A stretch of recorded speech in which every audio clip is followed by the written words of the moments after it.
Primeira leitura, Romanos 8:11. De agora em diante, pois, já não há nenhuma condenação para aqueles que estão em Jesus Cristo. A lei do Espírito de vida me libertou, em Jesus Cristo, da lei do pecado e da morte. O que era impossível à lei, visto que a carne a tornava impotente, Deus o fez, enviando, por causa do pecado, o seu próprio Filho numa carne semelhante à do pecado, condenou o pecado na carne, a fim de que a justiça, prescrita pela lei, fosse realizada em nós, que vivemos não segundo a carne, mas segundo o Espírito. Os que vivem segundo a carne gostam do que é carnal, os que vivem segundo o Espírito apreciam as coisas que são do Espírito. Ora, a aspiração da carne é a morte, enquanto a aspiração do Espírito é a vida e a paz. Porque o desejo da carne é hostil a Deus, pois a carne não se submete à lei de Deus, e nem o pode. Os que vivem segundo a carne não podem agradar a Deus. Vós, porém, não viveis segundo a carne, mas segundo o Espírito, se realmente o Espírito de Deus habita em vós. Se alguém não possui o Espírito de Cristo, este não é dele. Ora, se Cristo está em vós, o corpo, em verdade, está morto pelo pecado, mas o Espírito vive pela justificação. Se o Espírito daquele que ressuscitou Jesus dos mortos habita em vós, ele, que ressuscitou Jesus Cristo dos mortos, também dará a vida aos vossos corpos mortais, pelo seu Espírito que habita em vós. Palavra do Senhor. Salmo 23/24. É assim a geração dos que buscam vossa face. Ó Senhor, Deus de Israel.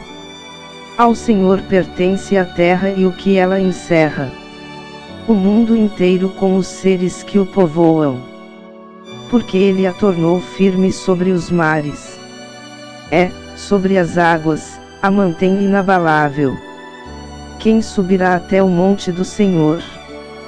Quem ficará em sua santa habitação? Quem tem mãos puras e inocente coração? Quem não dirige sua mente para o crime?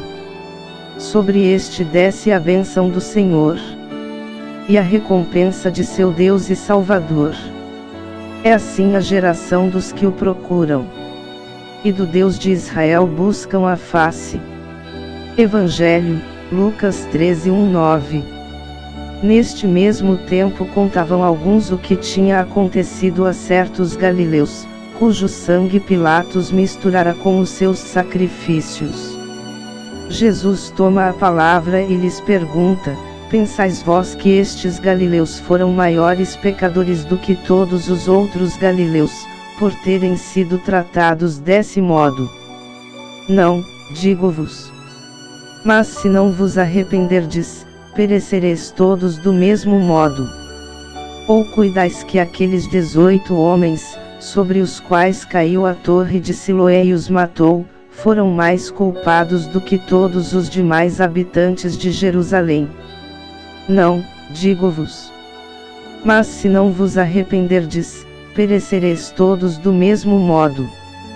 Disse-lhes também esta comparação: um homem havia plantado uma figueira na sua vinha, e, indo buscar fruto, não o achou. Disse ao viticultor: eis que 3 anos há que venho procurando fruto nesta figueira e não o acho. Corta-a, para que ainda ocupa inutilmente o terreno.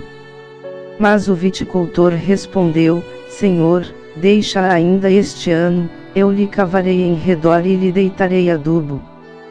Talvez depois disto dê frutos. Caso contrário, cortá-la-ás. Palavra da salvação.